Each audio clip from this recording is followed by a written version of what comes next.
Naniniwala ang grupong Samahang Industriya ng Agrikultura na walang epekto ang Executive Order No. 62 sa patuloy na pagtaas ng presyo ng bigas. Si Prince Tripoli magbabalita.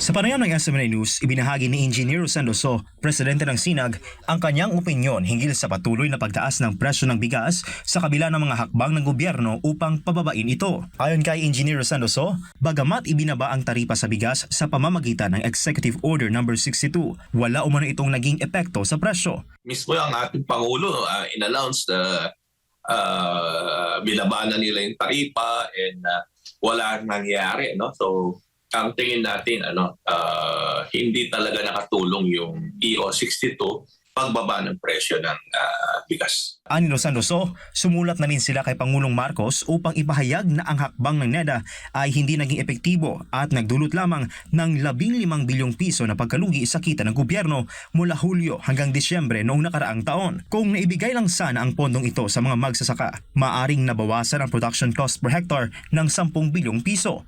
Ipinunto rin ni Engineer So na ang presyo sa bawat kilo ng palay ay maaring mabawasan ng halos 3 piso, nakatumbas ng 5 piso na bawas sa retail price kapag naghiling na ito bilang bigas. Mino-monitor natin delivery sa Metro Manila, no?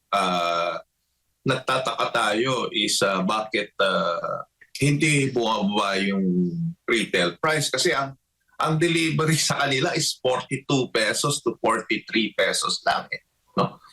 Yun ang monitoring natin, no? Yung 5% broken is umabot ng 45 pesos to 46 pesos. So we think na yung middleman, yung wholesaler and retailer, yung 10 piso malaki ang spread. Naniniwala si Engineer So na mas epektibo ang ganitong hakbang upang matugunan ang layunin ng Pangulo na mapababa ang presyo ng regular milled at well-milled rice. Sa tingin natin, magandang move yan kasi for the past month, nasa 60 plus yung presyo ng 5% broken. No? We think na kailangan ibaba.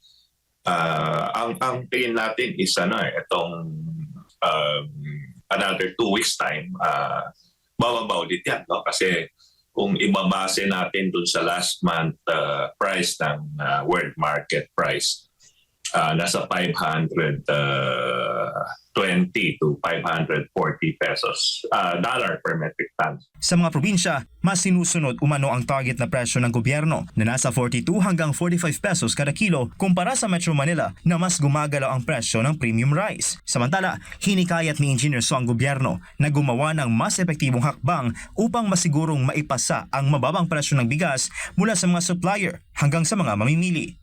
Ito si Prince Tripoli, ang inyong citizen correspondent para sa Diyos at sa Pilipinas nating mahal.